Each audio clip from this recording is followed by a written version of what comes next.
Mahilig akong mag-invest sa mga pillowcase.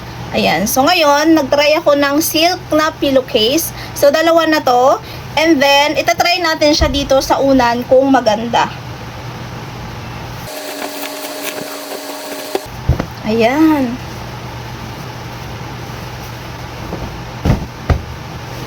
Ang ganda.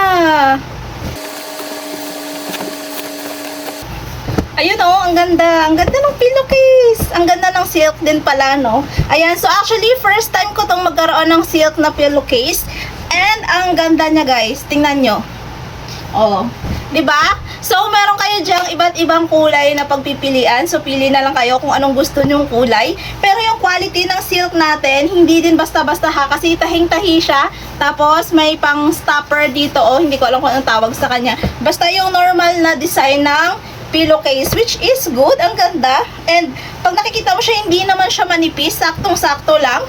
Ayan guys, oh, i-check na dito sa basket. Click buy here kung ano pa yung available na color para makapili kayo.